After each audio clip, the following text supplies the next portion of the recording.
Bom dia, Rafa.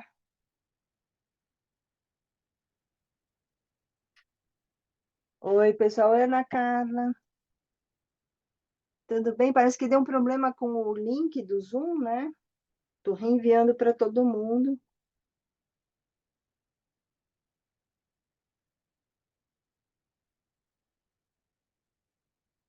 Mas acho que tá dando certo, Helena. Eu entrei já com o link que você mandou. Ah, beleza. O Leandro que deu um toque aí que o link estava bichado. Não sei o que foi, né, Leandro? Enigmas. Jô, Bom bom dia. dia. Agora deu certo. É, Tava mesmo, eu digitei, até já Bom compartilhei ali com dia. as pessoas. vou reenviar aqui. Bom, e Simone, tudo bem? Oi, Helena, bom dia. Ô, Simone, depois, se você quiser, fala do Escuta Sedes para o pessoal. Ah, tá legal, tá bom. Ah, porque com o fuso horário, a Zulfim entrou também, tá dando certo. E acho um serviço mega, mega Bom importante. dia. Deixa eu dar uma. Boa tarde, moçambicanos. Bom dia, brasileiros. Hoje, 21 de junho de 2025, estamos num curso chamado Fundamentos da Psicanálise, em que é o 7º ano do projeto de constituição do campo psicanalítico de Moçambique. Então, é um projeto que envolve transmissão clínica e escritas, pesquisas que estão em andamento. São vários cursos concomitantes que têm a ver com isso. A Selma, lá de Moçambique, Timóteo, tem um timaço aí. E os brasileiros, a gente está agregando muitos brasileiros nesse projeto, nesse ano, e que hoje a gente vai falar sobre angústia e transferência, dois temas muito básicos, muito difíceis e muito importantes para a psicanálise.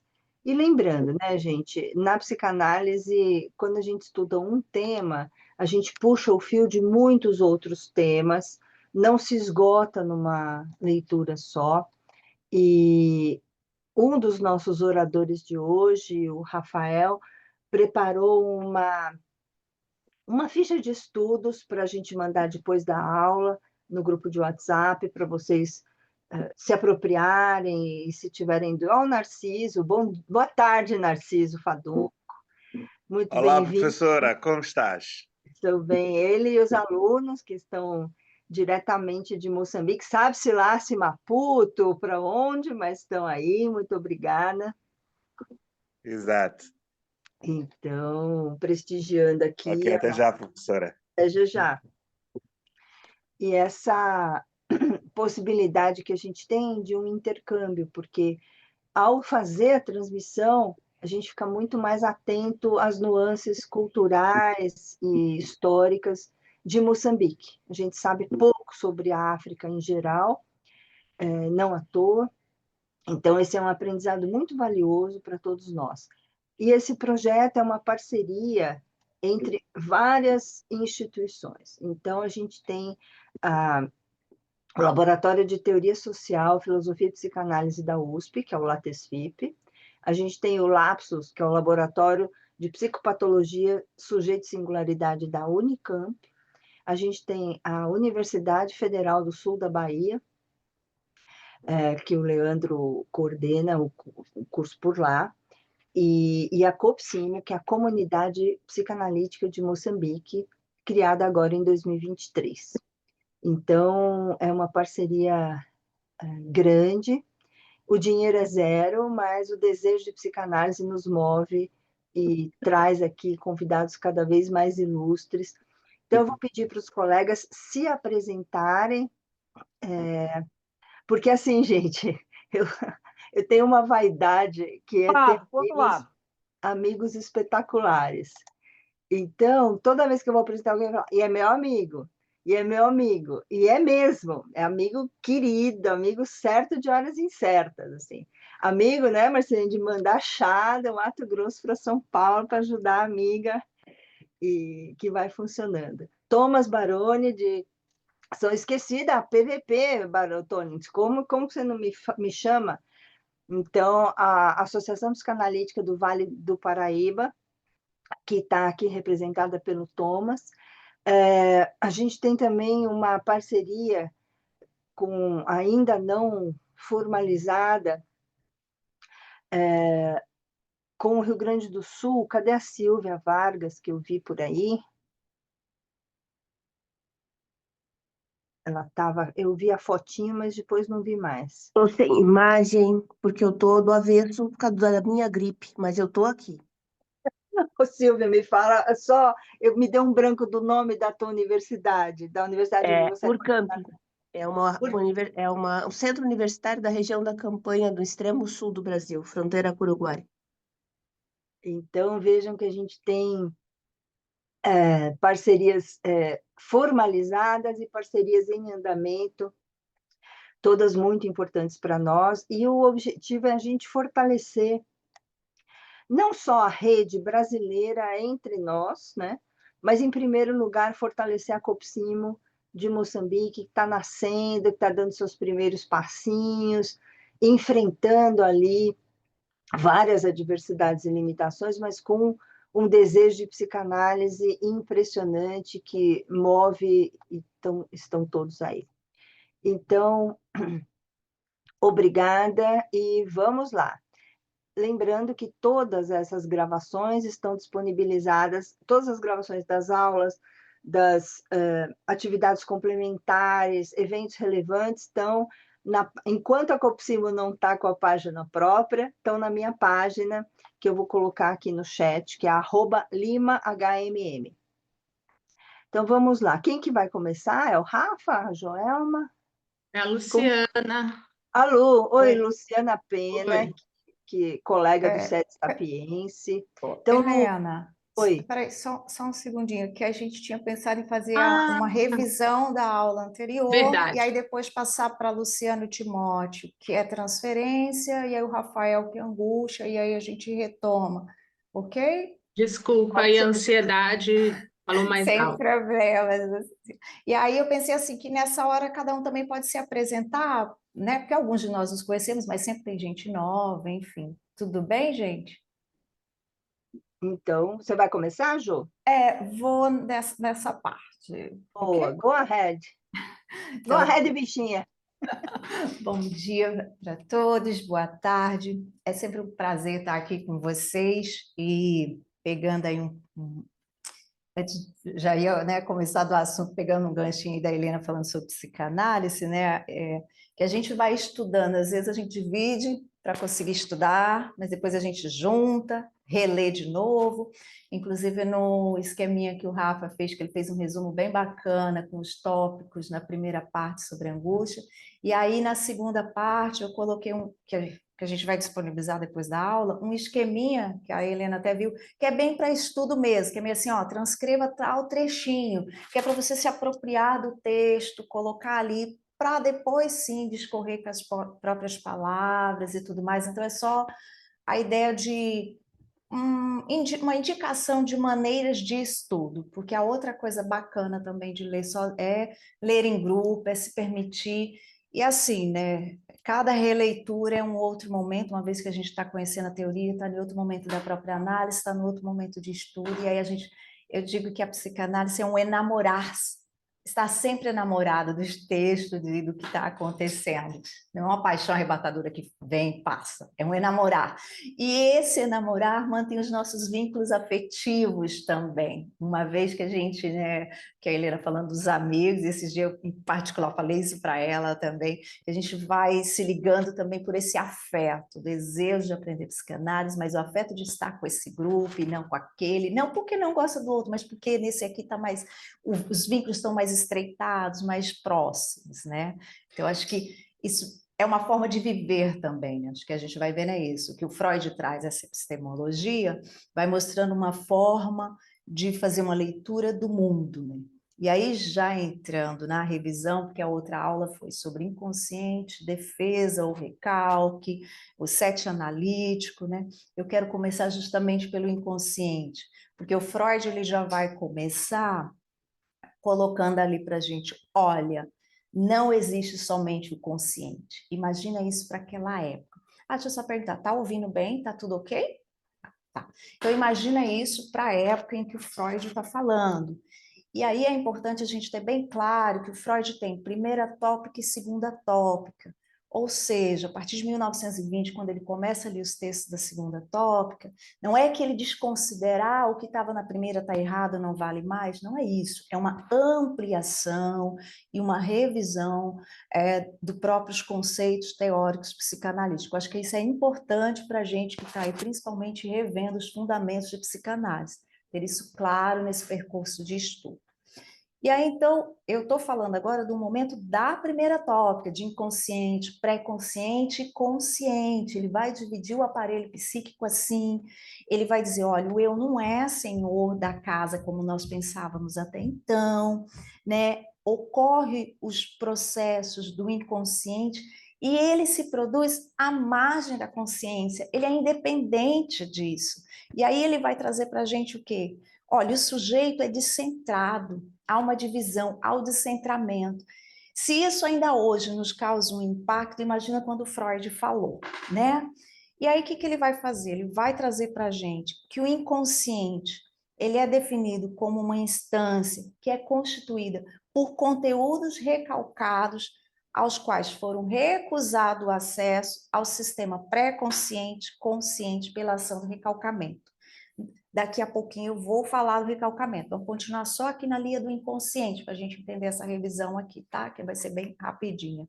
Então, o que ele está colocando para a gente? Na primeira tópica, o inconsciente se define pelo recalque, pelo que foi reprimido, né? Ele é um sistema, mas ele não é anatômico, ele é tópico. O Freud vai perceber, olha, existe um inconsciente, não está num dado lugar do corpo, mas existe essa estrutura. E aí ele vai falar, por que eu estou afirmando isso? Ele fala, olha, os indicadores da realidade do inconsciente aparecem nos sonhos. Então, o primeiro momento que ele já vai começar a falar para a gente, está lá no texto dos sonhos, dos lapsos, dos xistes, dos atos falhos e, por fim, dos sintomas, né? E aí ele vai dizer assim, olha, o aparelho psíquico, ele é concebido sobre um modelo de um aparelho reflexo. Então, o que ele está dizendo com a gente? Nesse momento, tem uma extremidade que percebe os estímulos internos, os externos, e que encontra uma resolução no outro extremo, que é a anamotora, que literalmente você vai sentir no corpo, né? E aí ele vai dizer, olha, esses dois polos que constituem a função de memória do aparelho, sobre a forma de traços minêmicos, né? Minésicos, deixados pela percepção. O que são esses traços, gente? Acho que é importante a gente saber isso também. É aquela impressão persistente e inconsciente de uma experiência, que é a base da memória e influencia a experiência consciente e o comportamento. Então, esses traços, eles acontecem o quê? Ali da primeira infância até finalizar o complexo de Édipo, porque a gente vai ver que depois, o que vai sendo recalcado tem ressonância com esses traços. Então, é importante a gente entender isso, né? E aí ele vai dizer para a gente, olha, o inconsciente, ele é atemporal. Eles não são ordenados de acordo com o tempo. Eles são primários e obedecem ao princípio do prazer, né? E como é que esse inconsciente, a gente vai percebendo ele além lá dos sonhos, dos lápis, como é que ocorre essa manifestação desse conteúdo? Aí ele vai dizer, olha, por meio da condensação e do deslocamento, que frequentemente o recalcado tem acesso à consciência, né? Então ele vai dizer para a gente, olha, as representações do inconsciente são submetidas às leis de deslocamento e de condensação. Gente, tem um textinho do Freud, ele vai fazer um comentário lá sobre a gradiva de Jensen, super vale a pena, porque ali ele explica deslocamento, condensação e outros termos a partir da análise do romance que ele faz, que é a gradiva. Então, é uma leitura muito gostosa, super indica, a Helena já até colocou aí para vocês. Então, o que é o deslocamento, né? É essa transferência de um sentimento, de uma ideia ou do desejo de um objeto original para outro mais mais aceitável, menos ameaçador. Então, vamos imaginar a menina lá, tá com raiva da mãe dela, né? Ah, que a mãe morre, não sei porque a mãe falou algo, não deixou ele, sei lá, não deixou ir para a praia aqui no sabadão, na festa, no São João, que aqui no Nordeste a gente está tendo, e ela sonha que está com raiva da vizinha. E ela traz para a análise, olha, eu não sei, estranho, sonhei que estava com raiva da minha vizinha, mas nunca nem falei com essa vizinha, por que estava com raiva da vizinha? Então, esse sentimento dela deslocou. Ou ela está com vontade de dar um beijo no primo, não pode, mas ela sonha dando um beijo a um rapaz que ela nunca viu, que ela não reconhece o rosto. Está ali tentando satisfazer, porque tem que lembrar que o sonho é uma forma aí de satisfazer algo do desejo, algo que você não conseguiu realizar. Na condensação, ele vai dizer, olha, são várias ideias aí, emoções que são representadas em um único elemento ou uma imagem no sonho, por exemplo, né? Você sonha com João, mas João, você sabe que é João, mas o rosto parece com o de Pedro, o jeito que ele fala com o de Antônio, o jeito que ele anda com o de Augusto. Então tem essa mistura aí, o que deixa ainda mais difícil para essa pessoa, esse sonhador, entender o que o sonho dele está querendo dizer, né? Então, ele vai estar colocando isso aí para a gente. E aí ele vai estar dizendo isso, né, que na primeira tópica, olha, o núcleo do inconsciente é constituído, né, por isso que é recalcado, mas também por uma pulsão. Tem aí algo, né, que ele ainda não... O que é isso? Né? O que está aí? É uma moção de desejos. Já na segunda tópica, né, o Freud vai nos apresentar uma divisão, uma compreensão do aparelho psíquico com eu, isso e supereu. Ele não vai dizer, olha, a primeira tópica, a gente, está errada, mas ele vai dizer, olha, ele vai ampliar para entender esse funcionamento psíquico. E aí, como é que ele vai explicar para a gente, né? Resumidamente, assim, o isso já não é mais apenas conteúdos recalcados e desejos ali. O isso é um conjunto de natureza pulsional, ele é de ordem consciente, é regido pelo princípio do prazer, né? Aí ele vai falar, o eu articula-se com a consciência, é encarregado de guiar a relação entre o sujeito e as descargas das excitações, né? É a instância psíquica que vai exercer o controle sobre todos os processos parciais. O eu é regido pelo princípio da realidade, né? Então é ele que, olha, não dá para satisfazer assim, não é assim, é ele que vai barrar aí. Ele é o representante do mundo exterior, dessa realidade externa. E aí ele já vai dizer, e o supereu? Aí vai falar, olha, o supereu, essa outra estrutura, ela comporta uma advertência, uma proibição. E quanto mais forte foi o complexo de Édipo, mais severamente o supereu terá domínio sobre o eu. Complexo de Édipo a gente vai ver numa outra aula, só guardem isso, né? Então, ele vai ter um domínio sobre o eu como consciência moral. Então, ele vem aí do complexo de Édipo e vai ser responsável pelas regras, pelas normas, pelos padrões, o que ele vai cobrar. Mas o que tem de novo aí? É que ele vai dizer assim, olha, não há uma limitação na segunda tópica. Inconsciente, eu e isso, eles se relacionam. Inclusive, tem uma imagenzinha, hoje que eu lembrei dela, Helena, nem peguei para a gente, mas é no Eu e o Id, de 1923, na coleçãozinha da Companhia das Letras. Sei que não sei se vai dar para a gente ver aqui, não dá, mas acho que você tem essa imagem aí que mostra, né? Depois, quem quiser ver, está na página 30, que vai mostrar exatamente isso. Ó. O id é um polo pulsional inconsciente, contém desejos, conteúdo recalcado, ele o contato dele com o mundo exterior é pelo eu, e o eu integra as exigências do supereu, o supereu mantém relações com o id. Então, é interessante a gente ver como é que ele vai estar mostrando aí. Eles não são... Isso, obrigada. Eles não são todos divididinhos, como a gente imaginava. Ele está ali, em contato.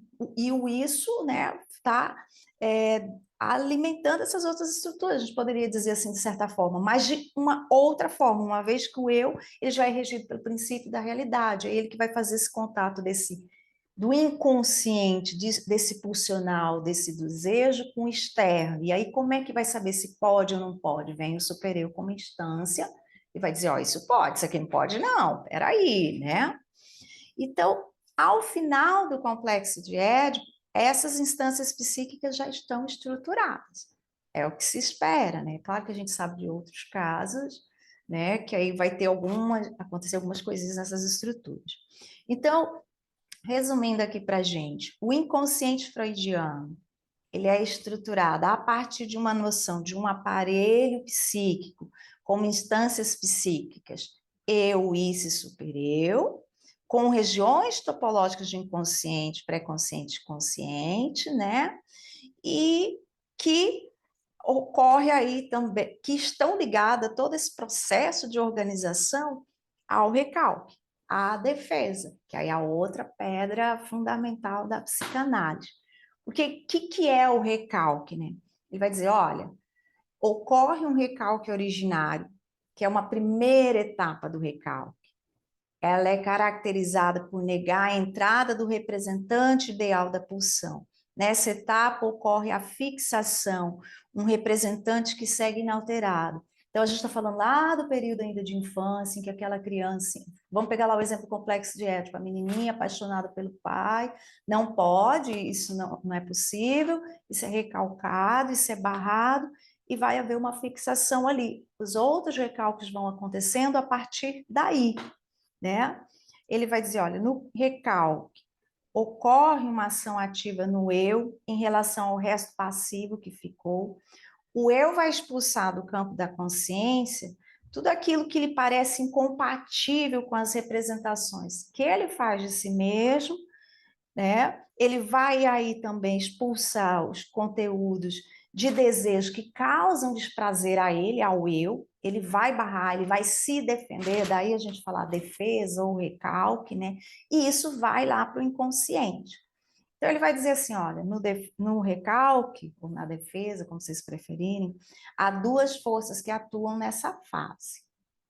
Uma repulsão, que atua da consciência sobre aquilo que deve ser recalcado, uma atração sobre o que foi repelido inicialmente, mas que pode estabelecer uma ligação com a aspiração inconsciente, e o retorno do recalcado, né? Então, o retorno dessas representações ideativas em um formato deformado, como eu citei ali, do sonho, do ato falho e do próprio sintoma, né?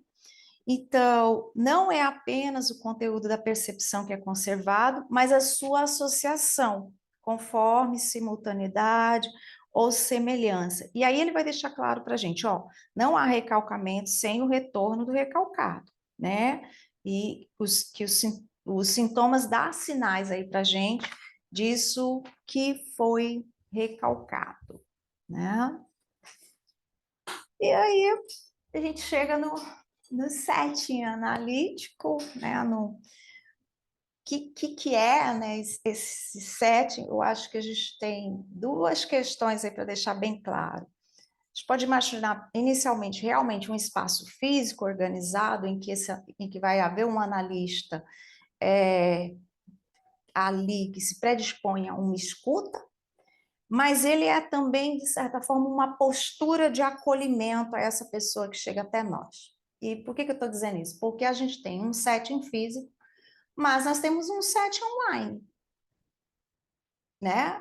A pessoa vem, faz uma terapia com a gente através do Zoom, do Google Meets, etc.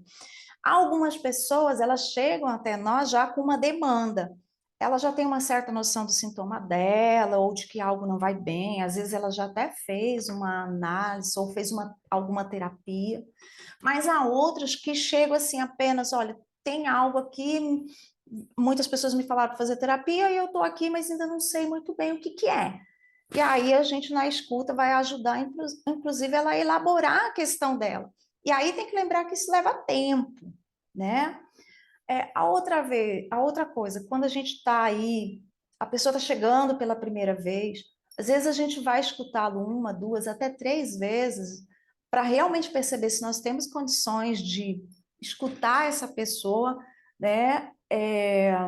E só depois, porque às vezes ela também chega muito angustiada, é que nós vamos combinar o valor da sessão, os dias da sessão, o horário da sessão.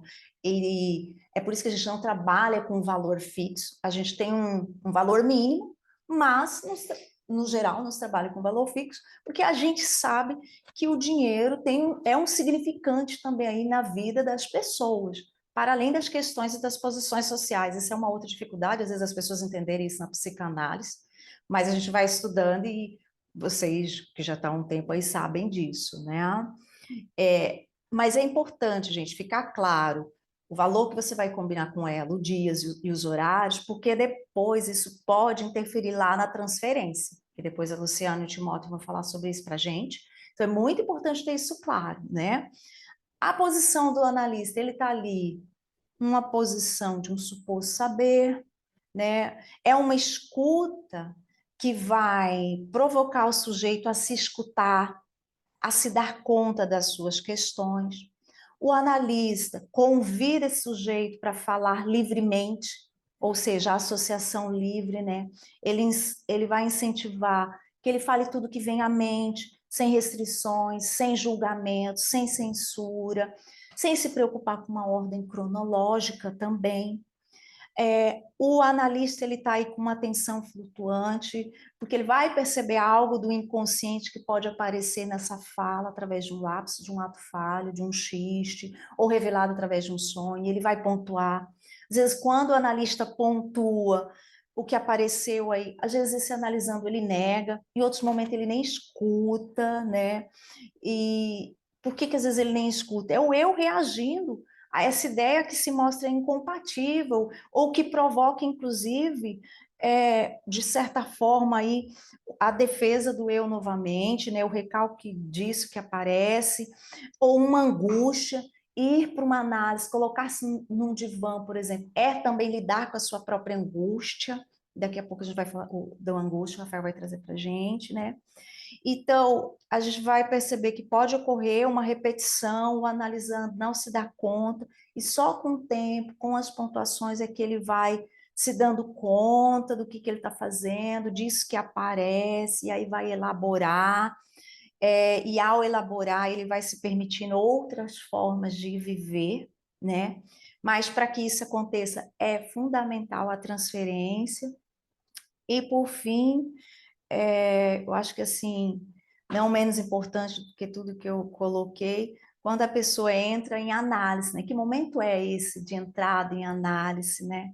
É aquele momento em que implica o sujeito sair só da verborização de reclamação e ele começar a se perceber, se implicar no seu próprio sofrimento. Então, aí ele está entrando em análise. Geralmente, nesse momento, a gente passa essa pessoa para o divã, né, para quem está atendendo fisicamente. Quem está atendendo online, por exemplo, é um momento de fechar a câmera, mas tem uma coisa que marca aí, que é esse tempo em que ele vai se dar conta de se implicar no sofrimento dele e dele, inclusive, buscar por um novo lugar subjetivo, um novo lugar em que ele vai se colocar, né, para que ele consiga aí ter menos sofrimentos e outras formas de gozos, e não um gozo lá no sofrimento. Bom, é isso, queridos, a nossa revisão da aula anterior que nossos colegas deram. Eu vou passar agora para o meu próximo colega, viu? Um prazer. Gente, eu vou falar sobre transferência, eu vou tentar compartilhar a tela aqui. Ah, tem que liberar.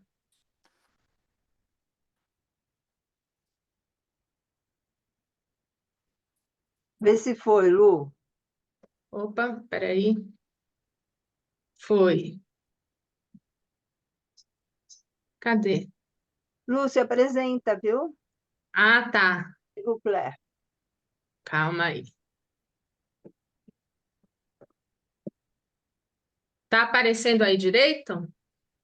Tá sim. Então, bom, eu me chamo Luciana, né? Eu fiz a formação no Instituto Sede Sapiense, sou aspirante a membro lá, sou ligada a esse instituto, né? Sou colega da Helena de lá e ela me convidou e eu estou muito contente de estar aqui para tratar desse assunto. Então, eu nem falei bom dia, né, brasileiros, boa tarde, moçambicanos, nem fiz a introdução. Então, eu vou falar de transferência, né, esse conceito tão fundamental. Assim, de cara eu escolhi essa foto que fica bem claro nesse filme que chama Freud Além da Alma, que é de 1962, né? E a direção é do John Huston. Está mostrando bem a relação médico-paciente aqui que a gente vai tratar. Que a transferência que a gente vai tratar é médico-paciente. A transferência pode se dar em outras relações, né? De admiração, de autoridade, etc. Mas a gente vai tratar aqui da relação médico-paciente. Eu já vou voltar nesse filme. Enfim, o que é a transferência? A transferência é a reimpressão, a atualização, a atuação de emoções infantis, imagos parentais, fantasias sexuais infantis na relação com o médico. Na relação com o médico, a gente revive todo esse tempo pretérito nosso. Por que eu escolhi essa imagem desse filme? Pelo seguinte, nesse filme, aliás, esse roteiro é feito pelo... Tem o dedo do Sartre nesse roteiro, né? Só que, assim, no filme não aparece o nome dele, eu acho que ele não gostou de alguma coisa, ele pediu para não aparecer o nome dele. Mas depois, os livros que são publicados desse roteiro têm o nome do Sartre. E tem uma sacada... Por que eu escolhi? Porque a transferência come solta nesse filme. Fica muito claro que é transferência. Então, assim, essa personagem aqui, essa mulher, ela chama Cecily. E ela é um conjunto, um condensado, um compensado de vários casos do Freud.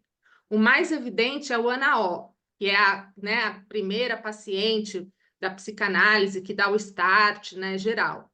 E esse é o Freud. O que é interessante? Ela se trata, no filme, tanto com o Breuer, que o Breuer é o grande parceiro inicial do Freud, né, que dá o pontapé na psicanálise. O Freud primeiro diz que ele deu o pontapé, depois que não, mas enfim, ele estava lá no começo dos estudos sobre histeria. Então, ela se trata com o Breuer e se trata com o Freud. E ela desenvolve com o Breuer uma transferência erótica. Ela fica apaixonada, fissurada no Breuer, a tal ponto que ela atua um parto de um possível filho dele. Isso acontece na vida real também. No filme, o Breuer fala: eu não dou conta dessa transferência. Essa transferência é muito pesada. A minha mulher está com ciúmes dessa paciente. Eu vou cuidar do meu casamento, vou fazer uma segunda lua de mel. Ele vira e fala assim: ó, não dou conta. Então, ele não deu conta da transferência, ele não sabia o que era isso. Aí ele fala: Freud, você dá conta? Você cuida dessa paciente para mim? O Freud fala: cuido. Aí o que acontece? Ela muda de médico, ela muda de profissional, mas ela carrega as imagos parentais dela, os amores mais radicais, e ela faz também com Freud a transferência erótica. Só que aí, diferente do Breuer, o Freud começa a investigar essa transferência, e ele chega na raiz dessa transferência, que é o amor que ela sente pelo pai. Então, é um amor que ela sente pelo pai, que passa para o Breuer, que passa para o Freud. Quando ele faz essa interpretação, ela lembra, né? Tem reminiscências, e aí ela se cura, entre aspas, né? O Freud já dizia que a transferência é amor. Então, é amor na sua mais completa ambiguidade, nas suas maiores, né, na sua variação total do espectro do que possa ser amor. E é amor mesmo porque o Freud dizia que a gente reproduzia, repetia na transferência o complexo de Édipo. Então, a gente revive, né, o complexo de Édipo nessas relações com o psicanalista. Uma coisa que é muito legal, que a gente pode ter como norte da análise a dissolução das transferências. Então, a cura, entre aspas, sempre vai no sentido de dissolver, de resolver, de elucidar a transferência que está ocorrendo, né? Então, aqui eu dei uma geral do que é transferência hoje, do ponto de vista freudiano, né? eu vou agora começar a falar ano a ano, não vão ser muitos anos, porque a teoria freudiana funciona assim, um conceito chama outro, e também o Freud vai trabalhando o conceito em variadas obras, né? Vai avançando os anos, tem uma linha evolutiva, e ele vai construindo o seu conceito. Então, cadê aqui? Agora, como é que eu não consigo? Não estou conseguindo tirar. Bem no cantinho esquerdo tem uma sequência transparente de setinhas que você vai, mas assim também já foi. Já foi? Pode ser assim? Pode, claro. Então, a primeira vez, segundo o vocabulário de psicanálise, né, que a gente usa muito do Laplanche e do Pontalis, segundo esse vocabulário, a primeira vez que o Freud fala em transferência é no texto A Psicoterapia da Histeria, né, no estudo sobre histeria. Então, lá na cura catártica, ele já estava se ligando que acontecia algum fenômeno, né? Ah, essa foto aí é da Ana O, só para ela dar uma abençoada aqui, que é nessa fase aqui que ele fala isso. Então, ele fala o seguinte, em 1895, que a transferência se dá para o médico por meio de uma falsa ligação. Então, ele já estava ali desenhando. O que é essa falsa ligação?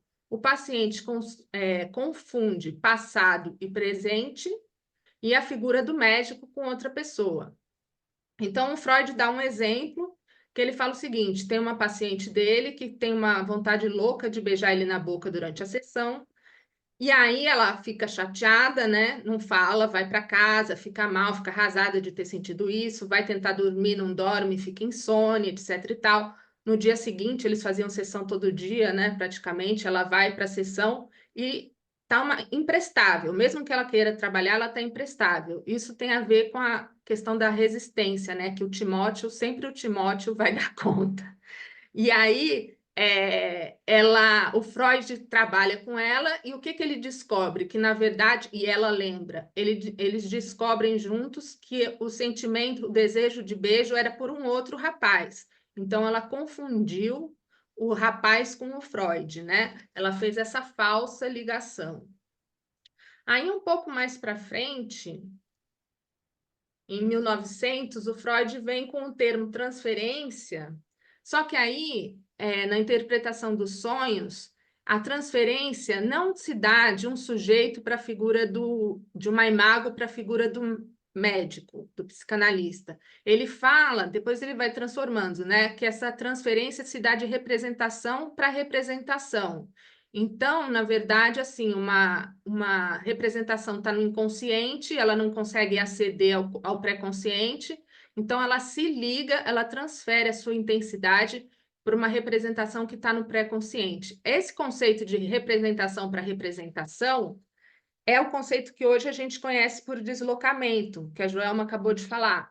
Então, na verdade, aqui o Freud ele está tateando assim, e o fenômeno do deslocamento se dá dentro da transferência, né?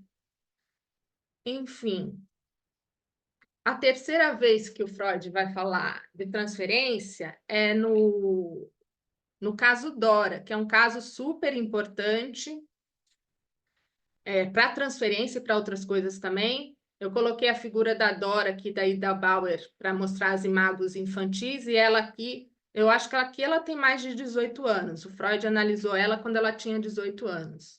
E o caso Dora é super importante, tem 2 sonhos. Tem gente que acha que o caso Dora é uma continuação da interpretação dos sonhos, porque é chave a interpretação dos sonhos. Mas o que é muito legal nesse caso Dora é que o Freud ele vai dizer assim, ele vai apresentar num pós-fácil, ele faz todo o caso, aí ele apresenta um pós-fácil falando assim: olha, eu cometi um erro, eu deixei de interpretar determinada transferência e por isso a paciente me escapou. Então, isso é muito legal.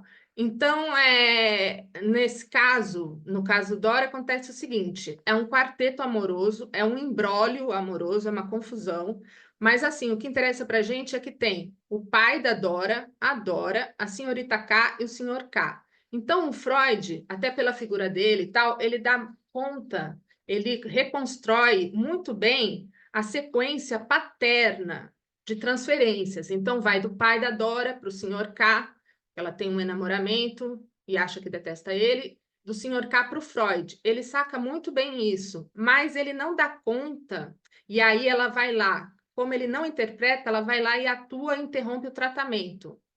O tratamento na cabeça do Freud ia durar 1 ano, a Dora vai lá em menos de 3 meses e interrompe o tratamento. Ele fala, meu, se eu tivesse interpretado a corrente homossexual da Dora, eu não teria perdido a paciente. Então é muito legal, ele faz um pós-fácil e faz uma nota de rodapé, bem gorda falando sobre isso. Então, ele fala aqui nessa nota de rodapé muito honesta, assim, que é muito legal. Quanto maior o tempo que me separa do fim dessa análise, né, mais provável me parece que meu erro técnico consistiu na seguinte omissão: eu não percebi a tempo e não comuniquei à paciente que a mais forte corrente inconsciente de sua vida psíquica era o impulso homossexual relativo à senhora K. Aí ele faz um outro adendo aqui que eu acho legal. Antes de eu reconhecer a importância da corrente homossexual nos psiconeuróticos, muitas vezes permaneci parado ou me vi totalmente confuso no tratamento dos casos. Então, até o Freud ficava confuso, e às vezes investia numa transferência, mas era outra transferência que estava pegando. Então, é muito legal. Esse caso Dora é fundamental para a gente entender a transferência como a gente entende hoje. Outra coisa muito legal que tem nesse texto é uma definição de transferência, bem como a gente entende hoje, assim, muito próxima. Ele fala o que são transferências? São reedições, reproduções das moções e fantasias que, durante o avanço da análise, soam despertar-se e tornarem-se conscientes, mas com uma característica de substituir uma pessoa anterior pela pessoa do médico. Aqui o Freud não sacou que ela estava transferindo a senhora K para ele. Dito de outra maneira, toda uma série de experiências psíquicas prévias é revivida, não como algo passado, mas como um vínculo atual com a pessoa do médico. Então, é por aqui que eu fico. Tem uma bibliografia para quem se interessar, e agora eu passo para o Timóteo. Obrigada, Lu. Eu coloquei aqui no chat alguns links sobre o caso Dora, inclusive uma das aulas que o Christian deu nesse curso, que está lá Olha, no YouTube, e uma aula que ele fez bem resumida no Falando Nisso. E essa aula que ele fez sobre o caso Dora, ela é bem extensa, tem textos complementares e tal, então vale a pena visitar. E aí, depois, como isso aqui fica gravado, revejam a apresentação da Luciana à luz de já terem entendido bem o caso Dora, vale super a pena. Timóteo, com você diretamente de... Você está em Maputo, Timóteo? Estou em Maputo, professora. Então, boa tarde, seja muito bem-vindo aqui.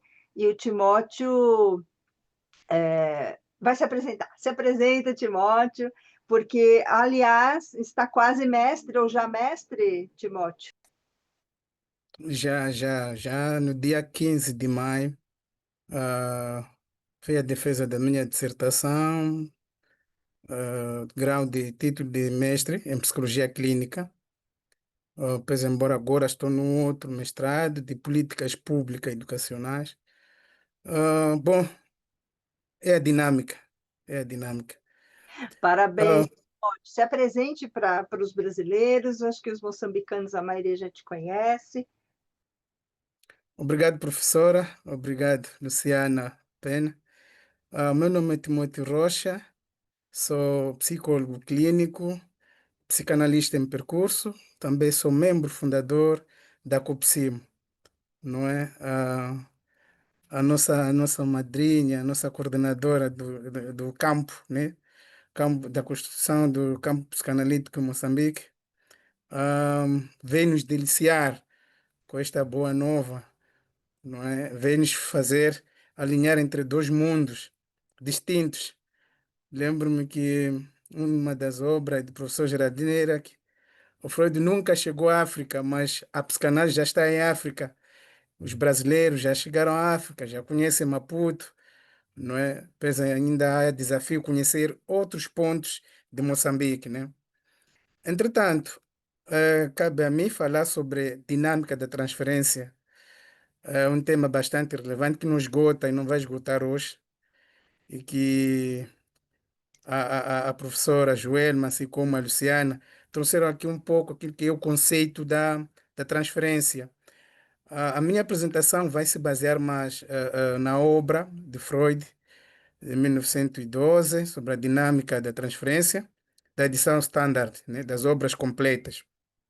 E também de um trabalho de Luciana Pena, feito em 2018, não é, sobre a transferência, passo a passo, um apêndice, trabalho de conclusão de curso do Seminário de Terapia Catártica ao Método Psicanalítico, não é, no Instituto Sede Sapiens.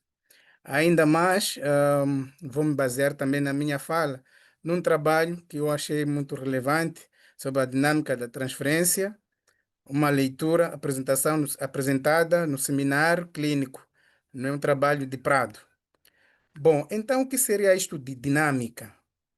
Não é? Nós, geralmente, quando ouvimos falar de dinâmica, antes de 1912, falava-se de dinâmica como o estudo da relação existente entre o movimento de um corpo e as causas desse movimento. Entretanto, dinâmica é um conceito típico da física, em que há lá uma força. E o pai, nós sabemos, o pai da força é o Isaac Newton. Só que, de um tempo para lá, já não se falava dinâmica em outra área do saber. Mas com esta introdução de Freud, nessa obra de 1912, traz aqui a dinâmica num contexto com um conceito diferente daquilo que nós já estávamos habituados, ou as pessoas já estavam habituadas. E ligado, a dinâmica ligada ainda já com a transferência. O que seria isso de transferência? Que as minhas colegas já referenciaram tão bem o que era isso de transferência, mas é um jeito um pouco mais característico. Eu chamaria isso de transferência de uma mudança, de uma progressão. Porque nós sabemos que as coisas devem ser progressivas, o desenvolvimento humano é progressivo, a aprendizagem é progressiva. Entretanto, quando algo progresse de um ponto A para ponto B, então está-se a transferir, ok? E esta transferência tem que existir uma mudança. É como quando estava a dizer, a falar sobre a relação entre setting, enquadre e transferência. Esse todo o processo, esses todos os conceitos fazem parte e são conceitos fundamentais da psicanálise, não é? Ah, qualquer iniciante, qualquer um que quer fazer parte da psicanálise, tá, tem que conhecer esses conceitos, não é? Conhecer, não só conhecer, dominar o verdadeiro sentido de cada conceito.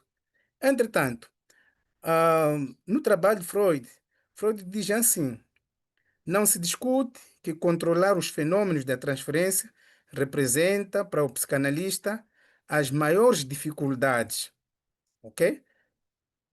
Não se discute que controlar os fenômenos da transferência representa para o analista as maiores dificuldades, ok? Mas não se deve esquecer que são precisamente eles que nos prestam o inestimável serviço de tornar imediatos e manifestos os impulsos eróticos, ocultos e esquecidos do paciente. Entretanto, a primeira coisa, quando nós recebemos o paciente, ah, quase em todas as sessões, é difícil o paciente se abrir numa primeira aparição, numa primeira conversa ou numa primeira sessão. Ok? Porque existe aqui uma luta entre o recalque, entre será que esta aqui é a pessoa ideal? Será que eu posso contar aquilo que é o meu problema? E isto tudo é movido, não é? Por impulsos eróticos ocultos que existem neste paciente. Bom, indo adiante, a transferência se estabelece não apenas pelas ideias antecipadas conscientes, mas também pelas inconscientes. Freud destaca duas questões que lhe pareciam ainda enigmáticas, não é? Essas questões são questões que foram arroladas, não é? Na obra Dinâmica de Transferência. A primeira questão é: Por que a transferência é tão mais intensa nos indivíduos neuróticos em análise do que aqueles que estão fora dela? Entretanto, nós vimos na psicanálise, nós temos três estruturas clínicas, que é a estrutura neurótica, a estrutura psicótica e a estrutura perversa. Isso também nós temos uma aula coordenada para falar sobre as estruturas clínicas. Mais adiante, os oradores poderão introduzir, aprofundar mais sobre essas três estruturas clínicas. A primeira questão é esta, não é? Por que que a transferência é tão mais intensa nos indivíduos neuróticos e análise do que aqueles que estão fora dela? É uma questão de reflexão que também, ao longo do texto, o Freud responde. A segunda é, por que na análise a transferência surge como a resistência mais poderosa ao tratamento? Entretanto, quando nós ouvimos ou falamos da transferência, temos que logo submeter-nos a esta questão de Freud, que olha, a resistência surge como aliás, a transferência surge como uma resistência mais poderosa. Todo o processo do tratamento, né, todo o processo analítico, o conceito de transferência, ele é primordial, é fundamental. É por isso que na segunda questão, Freud coloca que tem aqui este conceito de resistência. Por que nós resistimos a um tratamento? Se é algo benéfico para nós, não é? Esta é a questão também que nós podemos refletir. Por que nós resistimos a um determinado método, a um tratamento, resistimos a uma figura do médico, não é? Às vezes nós vamos para uma sessão, um atendimento, depois dizemos, não, eu já não quero saber, não quero voltar mais para aquele analista ou aquele médico. Então, por que é que nós resistimos? Enquanto que fora dela contribui para a cura. Essa própria resistência, não é? Na ausência dessa resistência, então nós teremos aqui o processo de tratamento, processo da cura. Então, enquanto houver resistência, não teremos este processo. A resistência é uma forma de negação da cura. Então, é preciso fazermos uma reflexão aqui e trazermos aqui algumas sugestões, por que que nós resistimos, por que que um paciente resiste. Agora, no trabalho de Prado, acentua que Prado acentua a importância de saber por que a transferência aparece na psicanálise como resistência, não é? As mesmas questões que Freud colocou, então, autores como Prado, 2014, olha só, esse texto foi publicado em 1912, não é?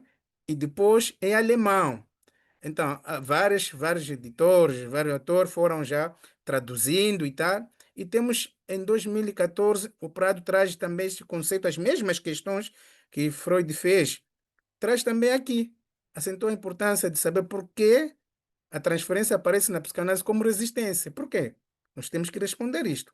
Mas também o mesmo autor chama a atenção para os aspectos clínicos verificados na neurose, que atestam uma, uma pré-condição invariável e indispensável a todo desencadeamento.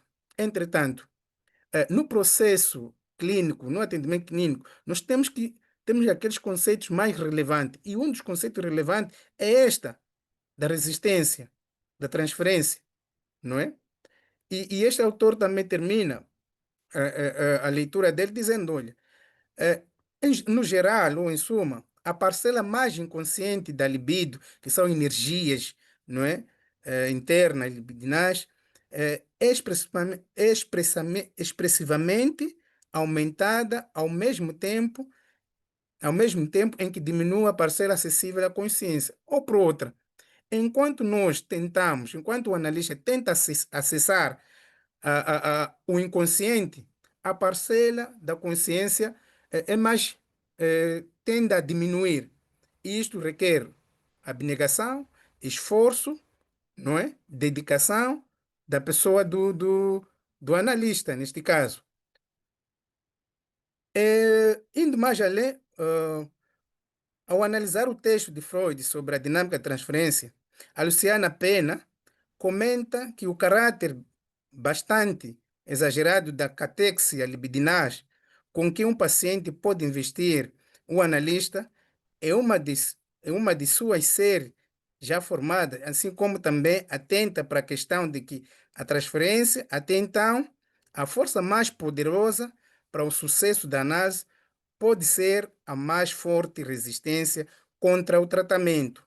Ainda, olha só, nós estamos aqui, trouxemos aqui conceito sobre a transferência, a resistência de Freud em 1912. Depois, o Prado traz também o mesmo conceito, comungando com a ideia, não é, de Freud. Prado publica isso em 2014, e a Luciana Pena também traz este conceito, o mesmo conceito, em 2018. Entretanto, há uma dinâmica, mas essa dinâmica não é de discordância. Todos convergem na ideia de que a transferência, não é, é um aspecto fundamental do processo analítico, não é? É preciso colocarmos isto.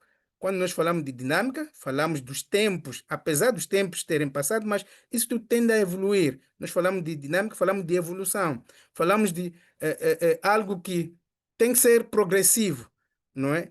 Por isso que a psicanálise ela é dinâmica, ela é progressiva, ela evolui a cada instante.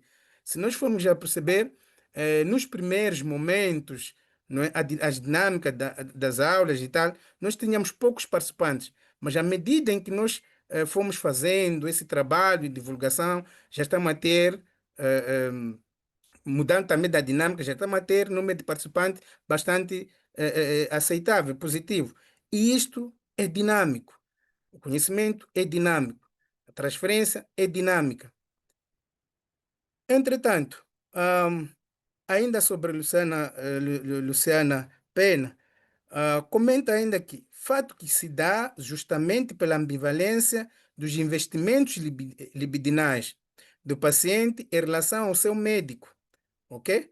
Haja vista que na transferência repetem-se, não é? Repetem-se todos os modos infantis de odiar e amar e de assim investir objetos. Entretanto, é somente na transferência que trazemos todos aqueles conceitos, o conceito de amar, o conceito de odiar. Se nós formos a pegar as fases de desenvolvimento de Freud, Freud caracteriza cada este sentimento de ódio, de amor, não é?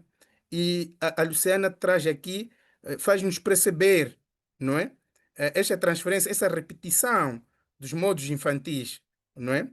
Entretanto, cabe ao médico saber manejar essa torrente de afetos que atualiza o passado no presente, de modo que o desejo possa se expressar de forma mais salutar à vida do paciente. Entretanto, é de inteira responsabilidade do terapeuta, do médico, neste caso, fazer acomodações, fazer ressignificações de todo o sentimento, não é?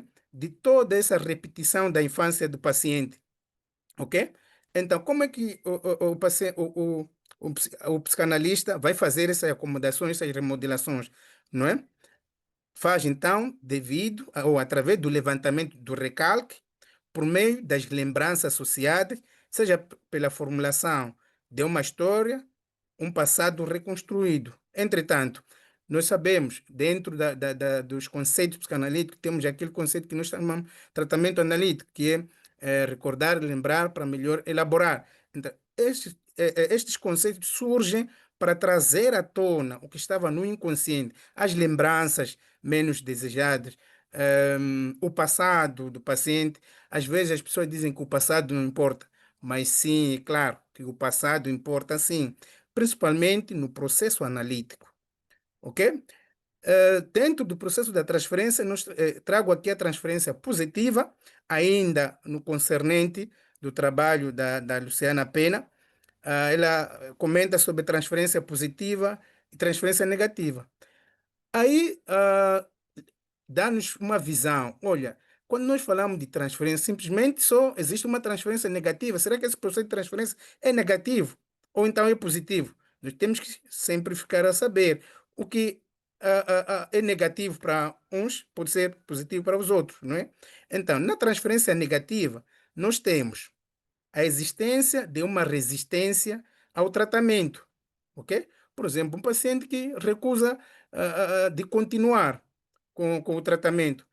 Lembrando que o tratamento analítico, psicanalítico, difere da psiquiatria, do tratamento psiquiátrico, em que, com a ajuda da família, ah, ah, ah, eles podem obrigar ou convencer ao paciente a tomar os fármacos. Mas na psicanálise não é assim.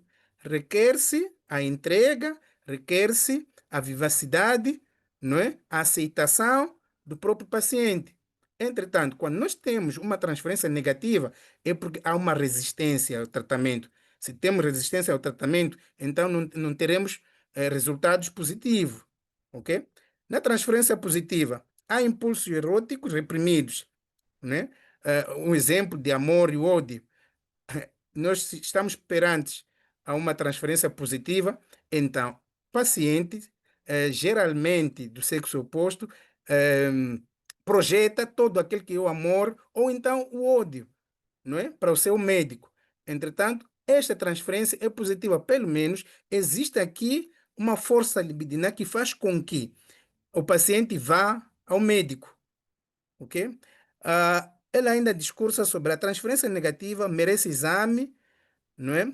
Pormenorizado, que não pode ser feito dentro dos limites do presente trabalho. Falava sobre trabalho, sobre grifos, né? Que ele apresentou. Nas formas curáveis de psiconeurose, ela é encontrada lado a lado com a transferência afetuosa, a miúde, dirigidas simultaneamente para a mesma pessoa, ok? Blair adotou o excelente termo ambivalência para descrever este fenômeno, ok? Entretanto, teve um outro termo introduzido pelo Blair, não é? Que falava sobre ambivalência. Como nós dissemos, cada conceito da psicanálise tem seu aprofundamento, ok? Entretanto, terminando, Ahm, ao falarmos da dinâmica da transferência, compreendemos que o tratamento analítico passa por diversas etapas, desde a resistência até aos impulsos eróticos reprimidos. É por isso o tratamento analítico deve ser progressivo para que o paciente encontre a cura do seu sofrimento psíquico. Cabe ao analista avaliar a evolução do tratamento consoante as dinâmicas de transferência. Ah, esta foi a minha fala. Passo já ah, a fala para o Rafa. Muito obrigado, professora Helena. Podes fazer a ponte com o Rafa ou a Joelma. Obrigado a todos. Oi, Timóteo. Sua fala foi muito interessante, né? Foi bem rica e eu acho que, né, você conseguiu trazer inúmeros pontos, né, sobre transferência. Ficou muito interessante. É, pessoal, então agora eu vou tentar aqui compartilhar com vocês uma apresentação minha.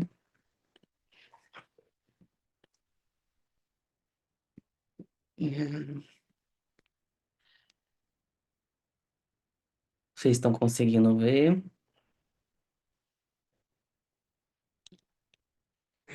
Sim. Certinho.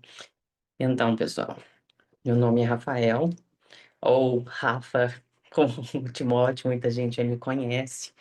É, sou graduado em psicologia, sou psicanalista formado pelo GETEP, do Instituto Sede Sapiente de São Paulo, e hoje também trabalho como consultor de saúde e bem-estar em corporações, né? E hoje eu venho trazer aqui, acho que uma pitada, né? Porque eu acho que é um tema tão rico e tão importante nos dias de hoje, que é a angústia. Eu acho que pensar na clínica contemporânea sem pensar nesse conceito, eu acho que é quase impossível, porque talvez é um termo radical em que a gente tem que pensar nos fenômenos de sofrimento psíquico na pós-modernidade. Então, eu vou trazer aqui, acho que uma coisa importante, que é a evolução desse conceito, porque eu acho que uma coisa que a Helena sempre me ensinou, a gente sempre vai estudar o Freud de uma maneira cronológica. E eu acho que pensar na obra freudiana, pensando nesses conceitos cronológicos, vai nos ajudar a pensar como que foi esse desenvolvimento da psicanálise e como alguns conceitos vão se transformando e não se anulando, mas que eles vão tomando corpo de talvez de uma maneira mais robusta, em que certos conceitos e descobertas vão aparecendo e talvez enriquecendo a clínica. E talvez por isso, que eu acho que é muito importante, a gente vai encontrar diferentes traduções. E, por exemplo, hoje a gente lê alguns textos, por exemplo, um texto clássico que eu coloquei tá na bibliografia, eu e a Joelma a gente escolheu, que é Inibição, Sintoma e Angústia, por exemplo. Em que você vai encontrar algumas traduções, por exemplo, da inibição, sintoma e medo. E talvez isso, nesse momento da obra, não corresponde a uma equivalência. Na verdade, acho que nunca. Esse talvez um dos problemas de tradução. Às vezes eles não conseguem abarcar a importância quando a gente vai pensar alguns conceitos. E isso acontece porque quando a gente vai transformar o alemão para o inglês e para o português, que às vezes é o que acontece em muitos momentos do que a gente tem como bibliografia, e agora, né, só, digamos aí, no início dos anos 2000, aí que a gente começa a ter, talvez, traduções direto do alemão que a gente consegue ver. E então, por isso, eu acho importante, por exemplo, a gente começar por aqui. Me desculpem o alemão macarrão, talvez vai ser bem feio, né? Angst, né, que seria esse conceito, ele não tem objeto definido. E isso é importantíssimo, gente. É quando a gente vai pensar na nossa escuta clínica. Já a palavra hurt, que seria medo, entende que ele já tem o afeto com um objeto externo. Ele tem uma resposta reconhecível. Então, a gente nunca pode fazer essa equivalência entre angústia e medo, porque clinicamente não se corresponde ao mesmo conceito. E eu acho que isso é um radical na psicanálise que é muito importante, a gente se atentar ao que algumas palavras, elas carregam um conceito que delimita muito a nossa escuta. E a importância, talvez, a gente ter esse rigor, acho que não tem outra palavra, quando a gente vai pensar em psicanálise. Não tem como a gente estudar psicanálise sem, talvez, aquele dicionáriozinho com inúmeras traduções, porque a gente, às vezes, vai conseguir ver essas diferenciações que, no final das contas, é muito importante para pensar numa questão de uma escuta flutuante. Então, gente, eu gostaria de começar aqui por uma coisa importante, que seria a cronologia do conceito de angústia em Freud. Aqui, eu peguei aqui, talvez, os mais expoentes para mim. Gente, me desculpa, só agora que eu me atendei, que talvez pessoas estejam assistindo pelo celular. E talvez ficou pequenininho. Eu não sei se está atrapalhando, talvez, Mas fica você... gravado, Rafa, fica gravado, depois a pessoa tem a chance de ver num outro dispositivo. Sim, mas eu gosto, assim, que acho que fica, né, eu acho que a alma de professor ali ainda permanece em mim forte. Tá vendo aqui, o projeto para uma psicologia científica, a gente tem que pensar que nesse momento ali o Freud está nesse modelo neurológico, né? E ele coloca isso, a angústia como essa representação de um excesso de estímulo que não pode ser aliviado. Então a gente tem que pensar, então, olha, angústia igual uma falha de descarga. Isso geraria um sintoma que, né, se a gente for pensar, é o que ele tinha. Ainda Freud está nessa posição ali como o neurologista. Ainda é um momento em que essa escuta está ainda muito presa ainda à medicina. Já em 9, né, que com o caso Hans, eu achei até interessante que eu pus um cavalinho aqui para vocês, né, a formação da fobia como uma defesa contra a angústia sem objeto externo. Então, seja a angústia, aí talvez aí o pessoal falou sobre mecanismo de defesa, vocês conseguem observar isso, ela se desloca e vira uma questão fóbica. Então, vocês lembram do caso do pequeno Hans, que era uma criança que até então eu acho isso importante, ela tinha uma relação tranquila com cavalos. Não tinha questões com cavalos. E depois de um certo momento aparece um discurso em que esse cavalo morde, que esse cavalo pode agredi-la de alguma forma. E eu acho isso muito importante, porque é um caso em que o Freud, amistoso da família, troca cartas. Então, é um tratamento, né, se a gente poderia dizer, em que Freud vai fazendo trocas de cartas com esses pais e ajudando eles nesse manejo, né? Então, a gente tem que pensar nisso. Aí, já em 15, né, que é os artigos metapsicológicos, a angústia associada ao recalque. O que é recalcado recorre como um afeto de angústia.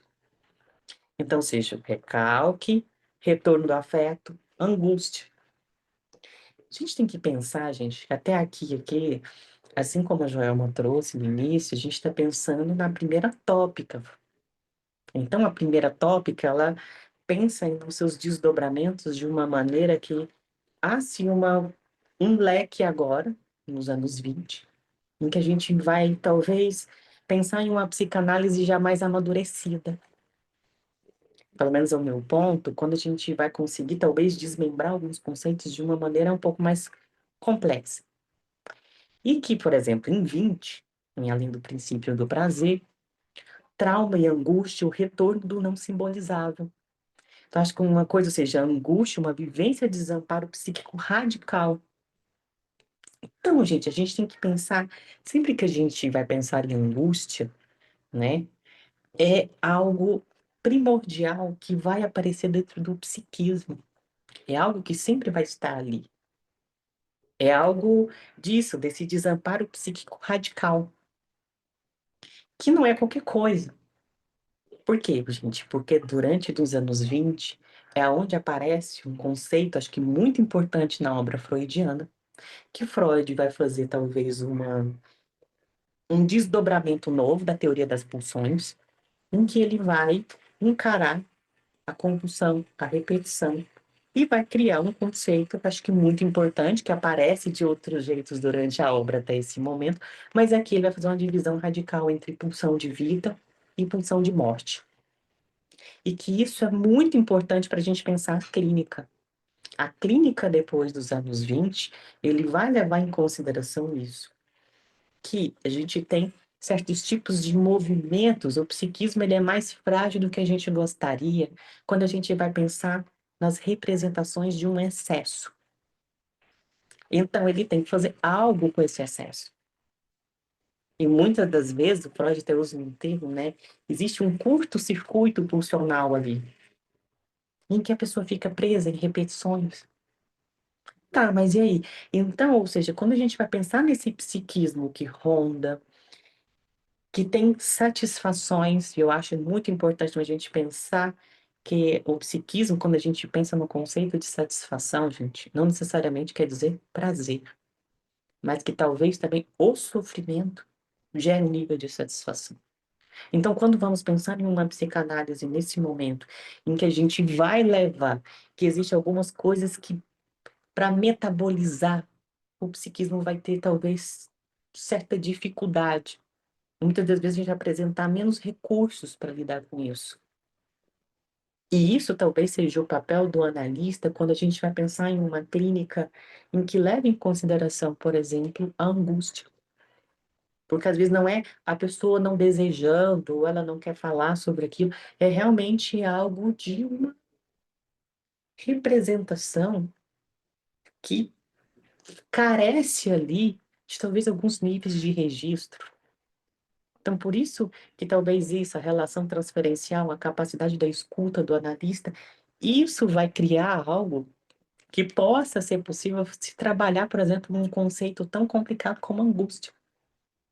Por exemplo, então, aí a gente já chega ali em 26, que seria inibição e sintoma e angústia, em que é a reformulação fundamental da angústia que precede o recalque. Que isso se desdobra quando a gente vai pensar no nosso psiquismo? O eu, ou o ego, como você vai encontrar em alguns dos textos, sente perigo, emite um sinal e a defesa aparece como recalque. Então, a gente ali está começando a ver ali uma psicanálise em que a gente começa a observar que alguns fenômenos clínicos, eles são muito importantes quando a gente vai pensar nessas distinções. Por isso que quando a gente vai pensar, aqui em 26, que é o texto, acho que eu escolhi, eu não tenho tanto tempo para focar, que a concepção de angústia como um sinal produzido pelo eu, ou ego, talvez em alguns textos. Freud revê sua teoria anterior. O recalque não é mais causado pela angústia, mas a angústia vem antes e aciona o recalque. O ego reconhece situações de perigo, externo ou interno, produz angústia como sinal. Freud distingue 3 formas de angústia: a realista, perigo vindo do mundo externo; angústia neurótica, perigo ligado a um desejo inconsciente; e angústia moral, ligada a uma censura do superior. Então, e aí, quais são as implicações disso? Por exemplo, vou dar um exemplo que talvez ajude vocês a pensar nisso de uma maneira menos abstrata. Por exemplo, medo. Um animal perigoso, um exemplo, uma pessoa vê uma cobra, recua da situação, um objeto real de ameaça. Talvez a violência urbana, que é uma realidade muito grande, que está dentro dos consultórios, talvez vocês poderiam falar disso até mesmo em Moçambique, como se isso aparece, mas que no Brasil talvez é um sintoma que aparece muito. Alguém evita sair à noite com receio de um assalto. O perigo é externo e provável. Um ambiente natural.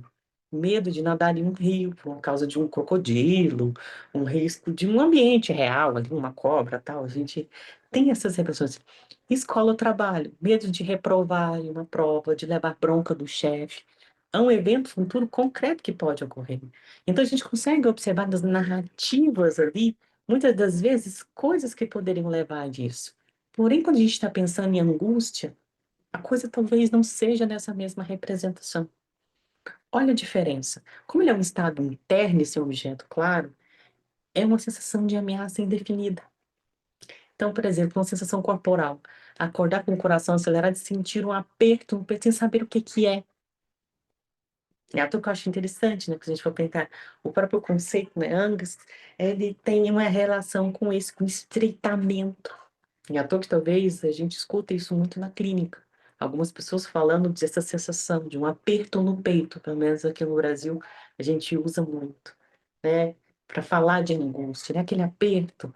Não é um objeto externo identificado. E isso é muito importante a gente pensar. Separação. Uma criança chora desesperadamente quando a mãe sai, mesmo que ela volte logo. A angústia surge da separação. Não é de um perigo direto.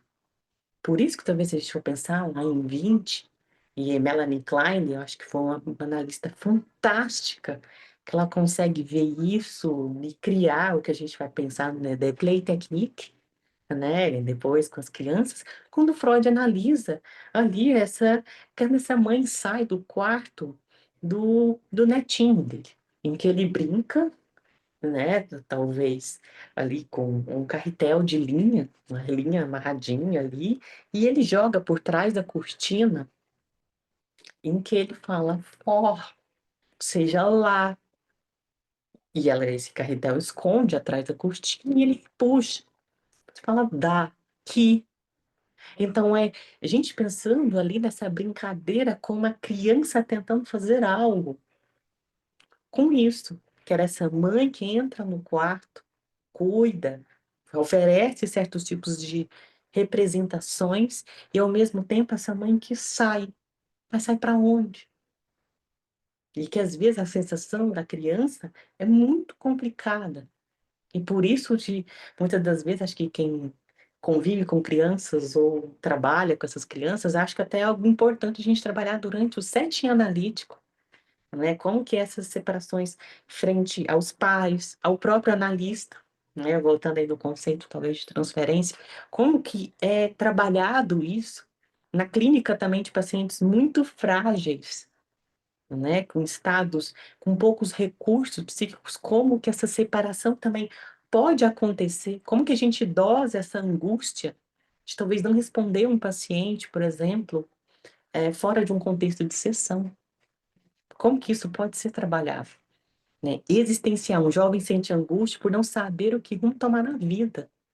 Gente, momentos em que a superficialidade, representações desses excessos em redes sociais e que o mundo de possibilidades aí aparece como um paradoxo, também gera um certo nível de angústia. Porque ao mesmo tempo que eu posso ser tudo, eu também não sei o que escolher, que rumo seguir isso, né? É uma ameaça interna, ligada a um futuro de uma identidade. Acho que quem trabalha principalmente na clínica dos adolescentes, talvez experiencia muito essas representações em que o adolescente preso, e às vezes capturado e congelado, frente a todas essas possibilidades, ou até mesmo do vazio de não conseguir querer nada, que pode aparecer. O luto, que eu acho que talvez seja aonde isso aparece de uma maneira talvez mais interessante na minha concepção. Uma pessoa sente angústias dias após a morte de um parente, sem conseguir expressar o que sente. Por quê? Porque como ainda ela está trabalhando ainda essas representações que pareciam que eram tão próximas e que talvez estavam ali, ela não está mais. Então que eu acho que todos nós aqui, quando já precisamos participar de, por exemplo, de um velório, que palavra que tem a se dizer para alguém que talvez perdeu alguém muito importante? É à toa que muitas das vezes é incapaz. E que muitas das vezes o que eu vejo, que é o que mais pode só aparecer à sua volta, é um amparo. Como talvez às vezes um abraço de uma pessoa muito querida, em que ela suporta esse silêncio naquele momento de um atravessamento de uma festa tão angustiante, né? Por isso que muitas das vezes a clínica do luto parece que a gente está como um espectador. A gente está ajudando a pessoa ali a começar a sair dessas radiações. Por isso que muitas das vezes é uma clínica que os pacientes duvidam até da própria sanidade mental, como talvez pegar o celular e esperar a pessoa ligar, esperar a pessoa abrir a porta depois de um dia de trabalho, porque talvez viveu anos com aquela pessoa. Ou talvez isso, gente, perder uma pessoa muito importante. Acho que o próprio Contar do Caligari coloca isso. Perder um pai, perder uma mãe, por exemplo, é uma representação que muda radicalmente a experiência de alguém. Lógico, dependendo do vínculo que você tem com essas figuras parentais também, né? Esse silêncio interno, né, que eu acho que não sei vocês, mas talvez essa é uma clínica que está aparecendo para mim, e talvez em supervisões, a posição da angústia de muitos analistas, né? Esse vazio, pacientes que não falam, pacientes que chegam somatizando, ou seja, o corpo ali como essa representação de um empobrecimento tão grande de capacidade de falar sobre esse sofrimento, mas não sabe o quê, né? Eu não sei como isso reverbera na clínica de vocês, mas é isso. Muitas vezes a gente tendo que fazer o trabalho da transferência, de emprestar algumas coisas, porque a gente observa ali que a angústia domina, é tão avassaladora, que o trabalho mesmo do analista é como, acho que até mesmo um dia eu conversando com a Helena, né, tem um livro muito bacana, né, do Bolas, né, Segure Antes que Eles Caiam, né, que é quase isso, gente, isso que a gente está vendo no consultório contemporâneo.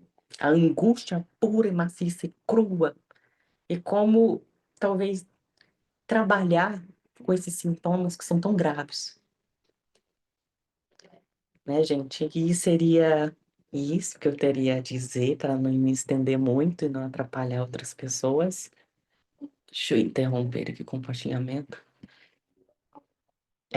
Talvez isso que eu deixo, né? Até mesmo eu escrevi, eu e a Joelma, a gente vai falar desse tema, então eu escrevi algumas coisinhas para talvez mandar como material para vocês. A Helena disse que era algo que talvez poderia ajudar.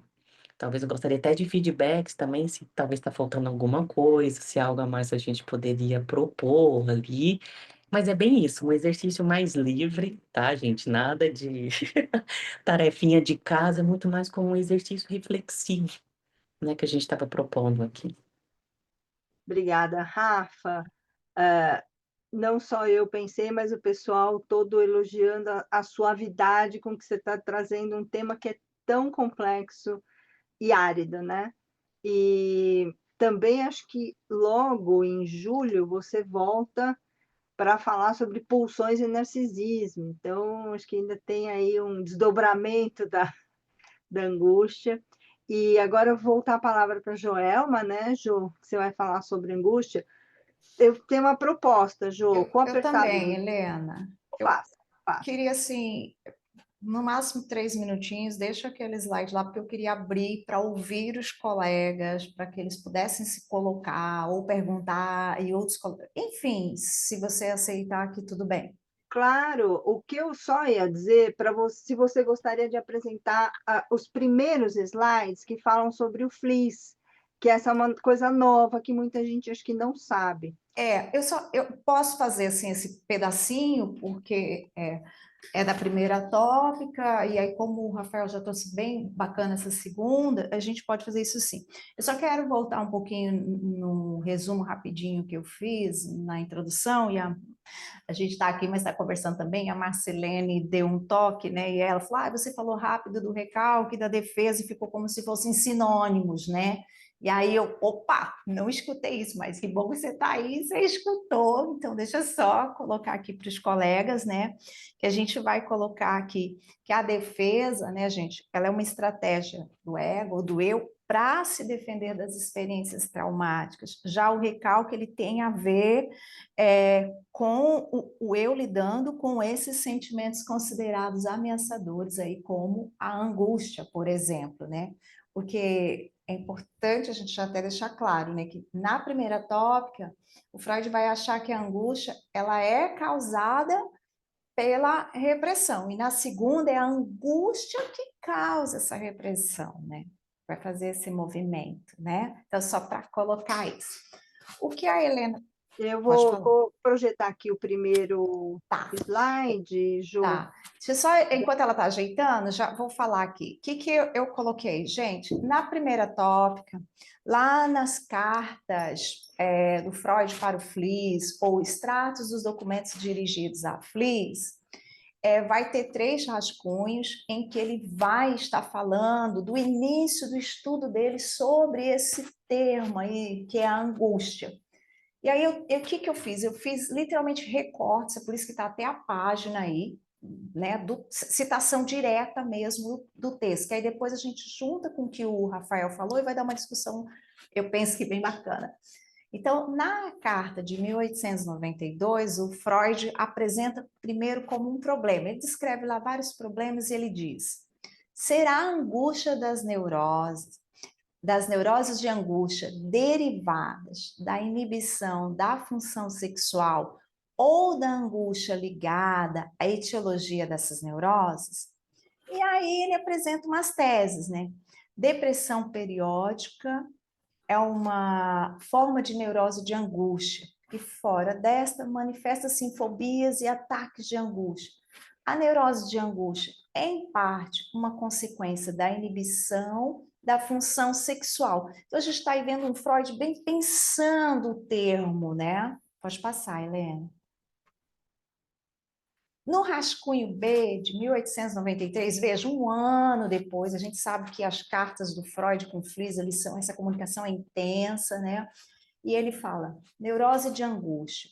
Todos os casos de neurastenia caracterizam-se por uma certa diminuição da autoconfiança, uma expectativa pessimista e uma inclinação para ideias antitéticas e aflitivas.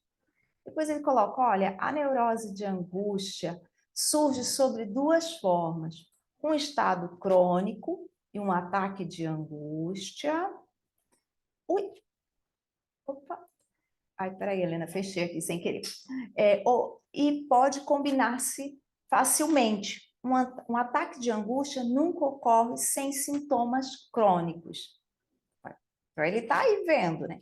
E quais são esses sintomas crônicos?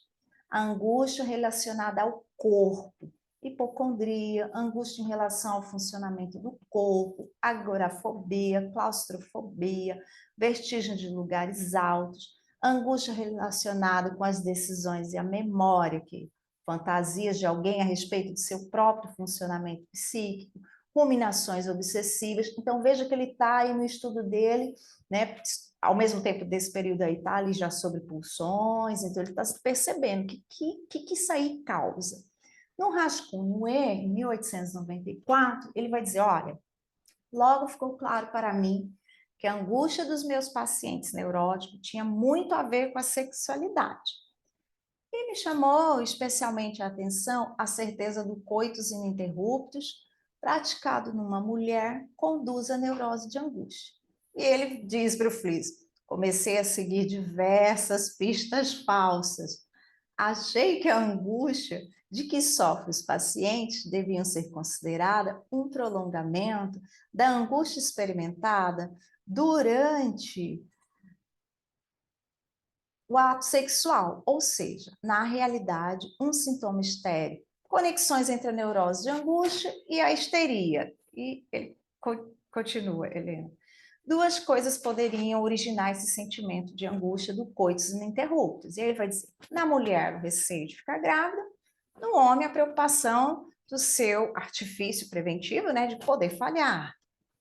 Ô, Jô, só uma observação, é o coitus interruptus, não interruptus. Se fosse interruptus, seria o priapismo. Mas...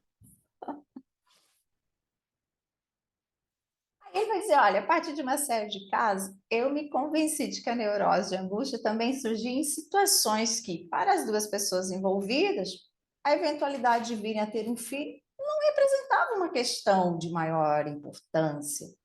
Aí ele vai dizer, olha, a neurose de angústia não era uma angústia histérica. Gente, está lá na nota do rodapé, lembrem sempre, Freud a gente tem sempre que ler as notinhas de rodapé. E ele vai falar, olha, a neurose de angústia afeta tanto as mulheres que são frígidas no coitus, como as que têm sensibilidade. Esse aspecto é interessante e só pode significar que a origem da angústia não deve ser buscada na esfera psíquica. Nesse momento ele está pensando isso. Por conseguinte, deve ser radicada na esfera física. É um fator físico da vida sexual que produz angústia. E aí ele se pergunta, mas que fator? E manda para o Fliss, né? Queria ver a resposta do Fliss. E aí ele reúne aqui os casos, né? E aí vai pôr angústia de pessoas virgens, de pessoa voluntariamente abstinente, obrigatoriamente abstinente, as pessoas que vivem a prática do coitus interruptus, ou das mulheres com maridos com ejaculação precoce, dos homens, de homens que vão além do seu desejo, da sua força, e angústias de pessoas que se abstêm ocasionalmente. E ele se pergunta, né, como juntar todos esses casos separados, né? Muitos casos. Depois de constatar o fato de que mesmo as mulheres frígidas estão sujeitas à angústia do coitus interruptus, somos levadas a dizer que tem uma acumulação física de excitação. Isto é uma acumulação de tensão sexual física. E aí ele vai dizer, assim, a neurose de angústia é, então, uma neurose de represamento. Então, vamos dizer, ele já está vendo aí, opa, tem algo que está represando, algo que está barrando, né? Nos casos em que há um considerável desenvolvimento da tensão sexual física, mas essa não pode ser convertida em afeto pela transformação psíquica, por causa da tentativa de suprimi-la, né? Então, aí a tensão sexual se transforma em angústia, né? Por isso que ele está dizendo aí que na primeira tópica a angústia é causada pela repressão. E aí o Rafa trouxe para a gente já claramente na segunda, que é a angústia que vai causar a repressão. Então a gente vai ver aí essa virada nesse longo percurso de estudo e elaboração teórica do Freud. E é isso que acho que é uma das coisas apaixonantes da psicanálise, né? Como é que ele vai trazendo, né? Bom, vamos abrir, né, Helena? Vamos sim. Só deixar esse slide, que é tá. a primeira Ele... foto que o Rafa trouxe, e acho que vale fixar. Quando ele está nos anos 1900, falando de... O que é a primeira tópica, né, gente? quando ele postula a formulação do aparelho psíquico, no que eles chamam de modelo telescópico, e também consciência, o consciente, o pré-consciente e o inconsciente. Nesse Isso. momento, ele fala, angústia é causada, e aí repressão ou recalque, a gente precisa fazer uma aula só disso, né?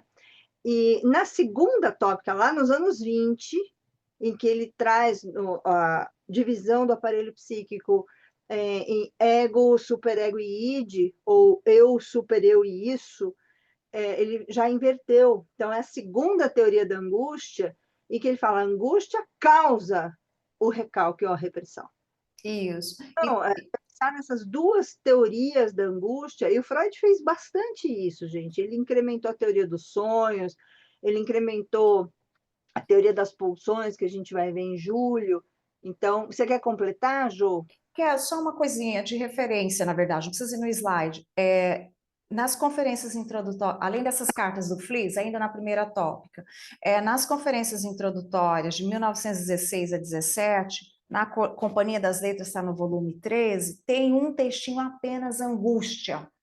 Ele trabalha isso, né? E depois, já na segunda tópica, lá em Mal-Estar da Civilização, no volume 18, na conferência 32, ele já apresenta angústia e aqui está traduzido em instintos, isso está aí nessa referência, ou pulsões, e aí ele já traz a partir da leitura da segunda tópica. Então, para quem quiser se dedicar ao estudo do tema, tá tanto aí, claro, a primeira como a segunda, de textos em que está concentrado o termo angústia. Isso não quer dizer que a gente não vai ver em outros textos, como o do Hans e etc., que ela aparece aí, né?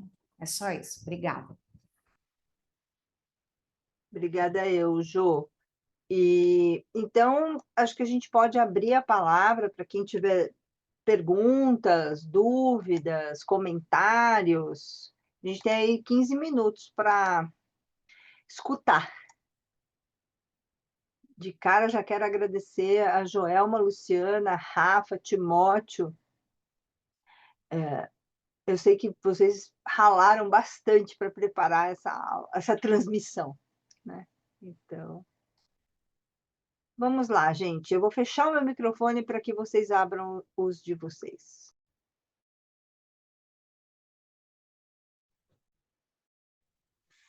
Oi, olá, bom dia, Oi, boa tarde.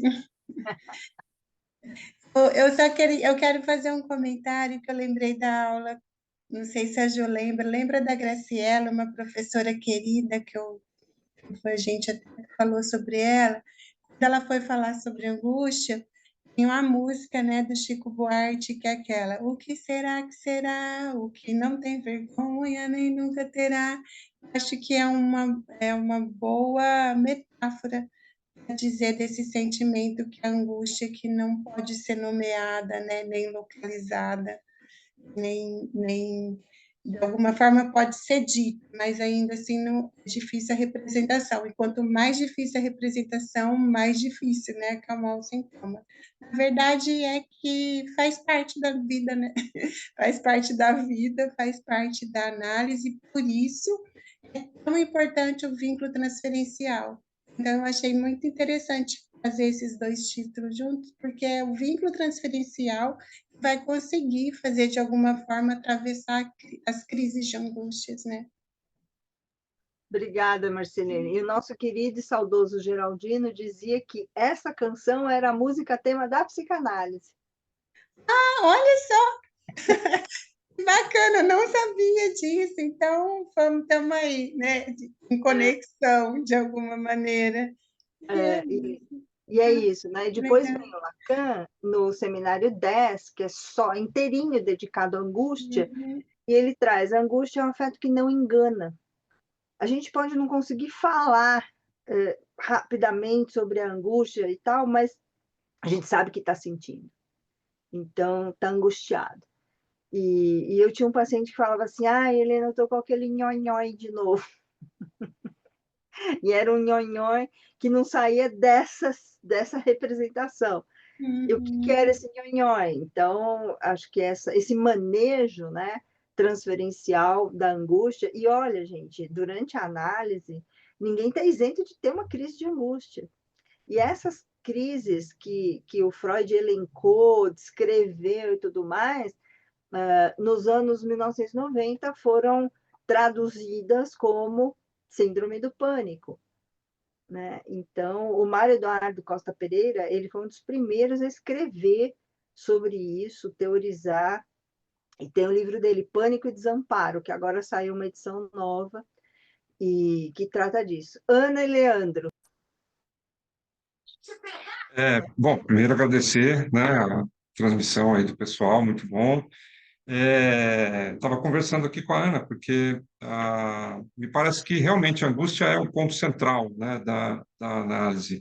A gente não entra em análise enquanto não sente angústia, de fato. E aí, o que acontece?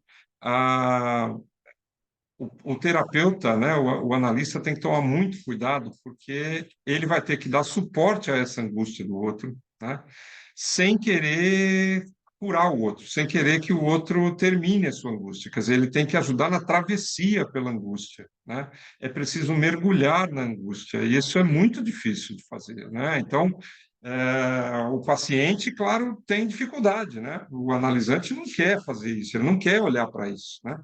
Então, dá suporte, é como dar a mãozinha, falar, vem, vamos junto, eu vou com você, é escuro, é difícil, mas vamos lá, né? Isso é o trabalho, e é difícil porque é difícil para o analista também, né? Ele quer que o outro melhore, ele quer que o outro, né, rapidamente se cure daquilo, ou enfim. Mas é exatamente essa a diferença da psicanálise, ela não está aqui para curar sintomas, né? O sintoma é uma forma de fala, né? Uma forma de dizer. Então, entender e ler isso acho que é fundamental. Passo. Obrigada, Leandro. E lembrando, né, da palavra suporte, que é do suporte apoio e do suporte de suportar.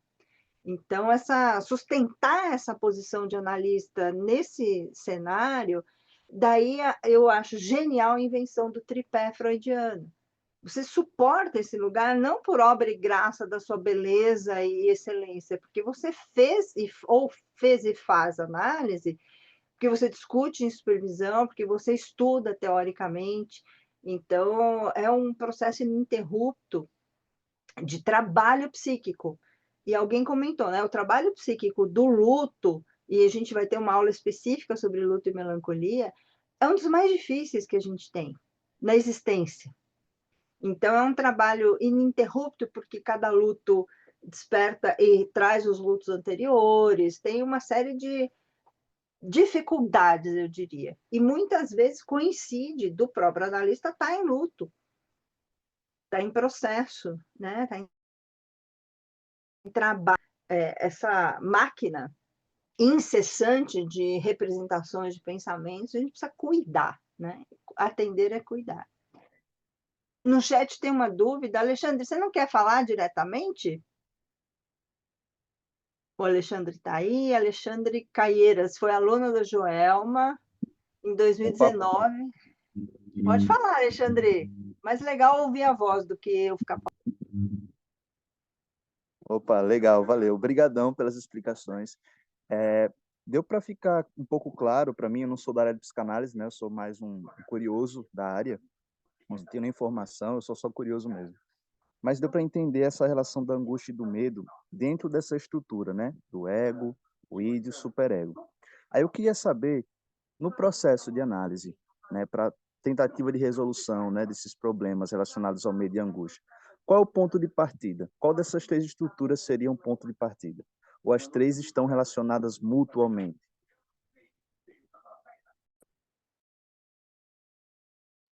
E aí, Jô, quer responder? Posso falar sim. Eu ouvi o Alexandre era do grupo, do curso de teatro. Na época que eu morava lá em Sergipe, dei aula lá na UFES. Então, assim, falei, opa, olha que legal, né? E tá aqui com a gente. Então, né, quando ele diz assim, um ponto de partida, né, é que essa é uma das coisas da psicanálise, né? Não tem necessariamente um ponto exato, né, porque acho que dá para o Alexandre ver aí como essas estruturas estão interligadas, né.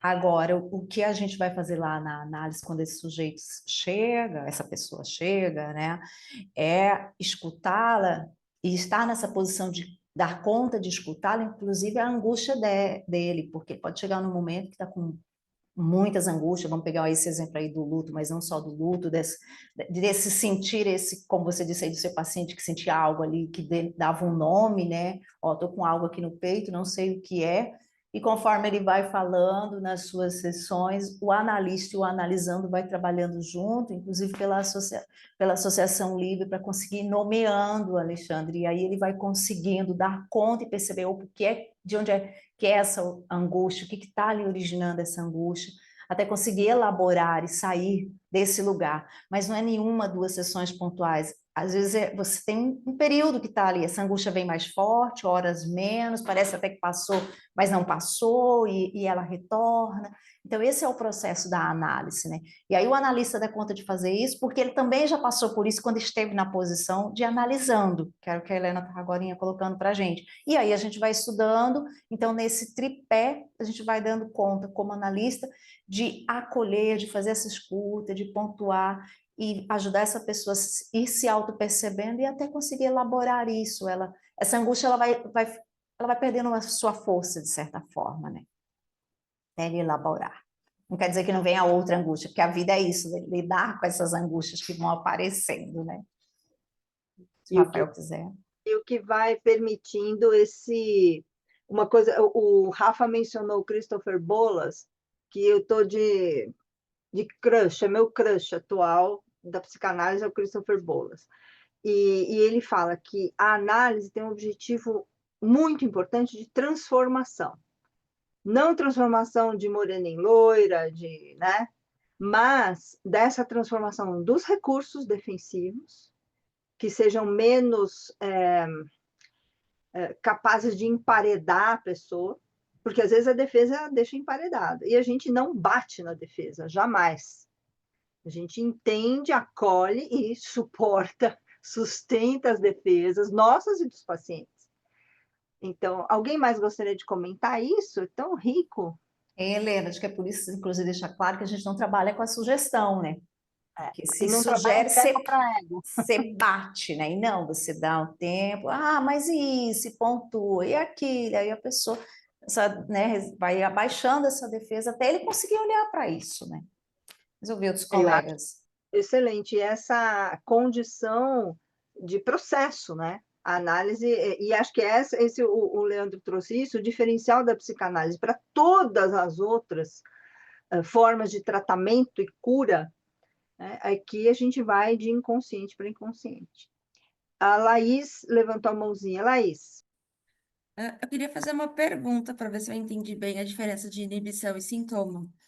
Então, por exemplo, assim, numa questão de uma fobia social, a inibição seria, por exemplo, não vou sair para trabalhar em tal horário porque está cheio o trem, o metrô, então eu evito aquela situação e fico em casa, por exemplo.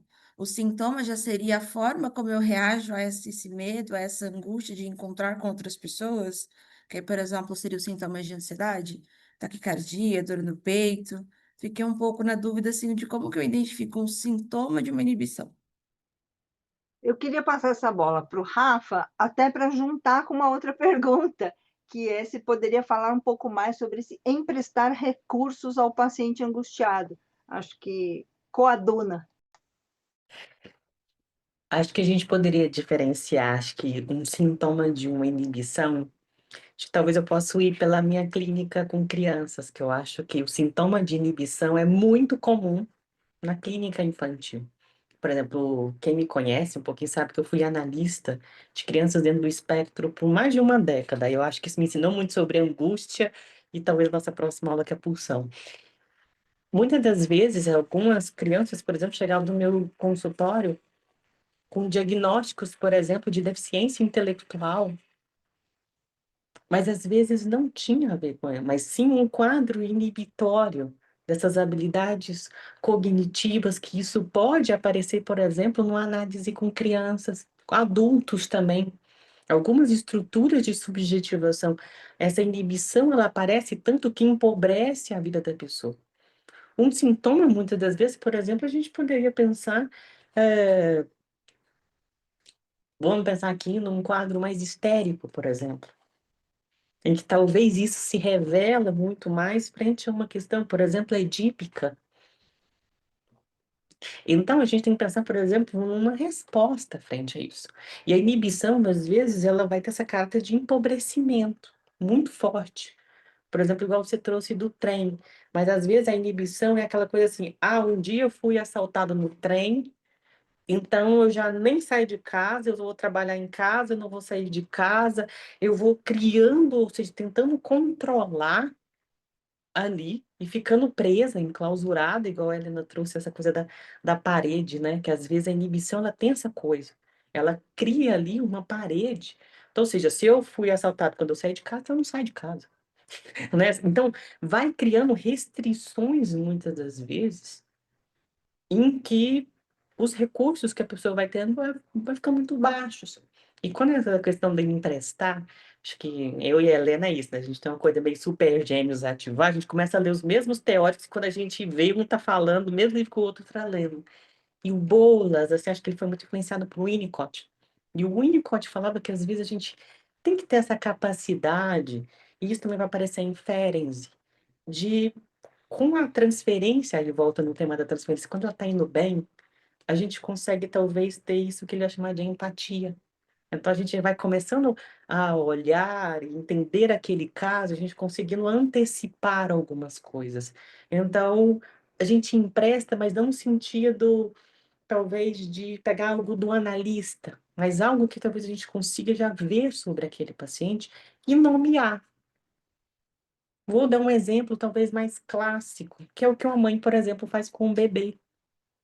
O bebê, por exemplo, depois de um tempo, você tendo condições de se ligar a ele, você vai vendo que aquele choro é de desconforto, é de fome. O bebê não precisou falar, mas você já sabe ali pela dinâmica da relação com ele que está próximo do horário de comer, ou ele está mais agitado, agressivo, porque aquilo está próximo de uma hora dele, por exemplo, tirar uma soneca.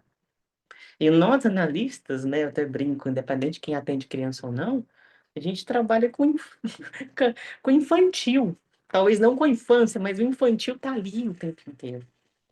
E esse emprestar talvez está muito mais nesse lugar. Porque às vezes tem pacientes que nem essas palavras têm. Não sei se talvez isso está chegando na clínica de vocês. Pacientes com recursos baixíssimos de simbolização e que às vezes a gente tem quase que, olha, parece que você está falando disso, você lembra daquele dia que a gente estava falando de uma coisa parecida? E às vezes aquilo parece a invenção do fogo ali que a gente, mas às vezes é isso, um recurso mais empobrecido mesmo.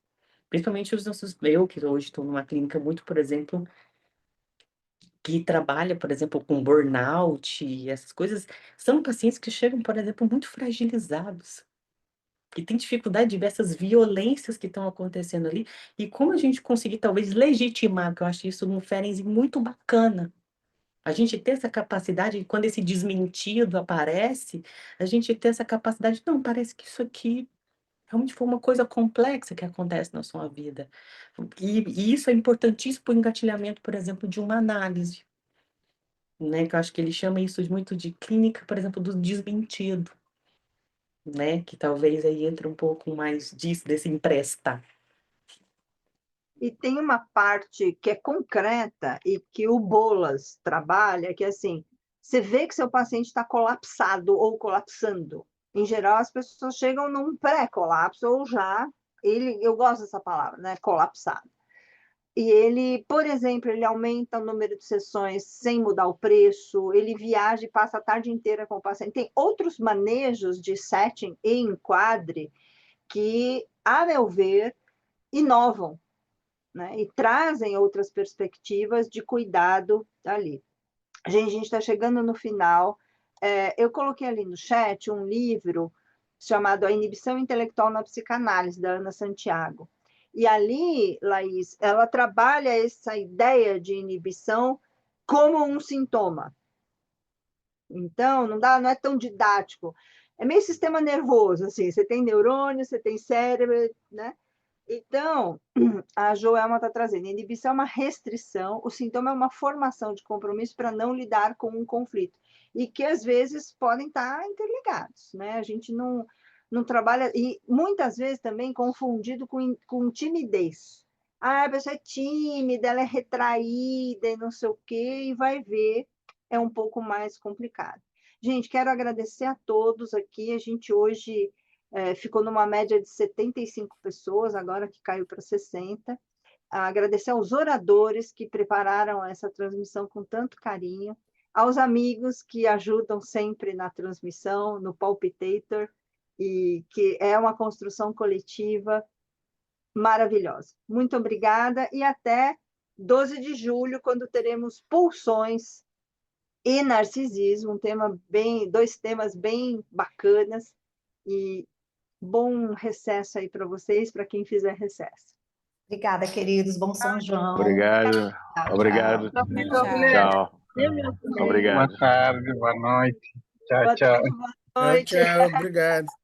Tchau, tchau. Muito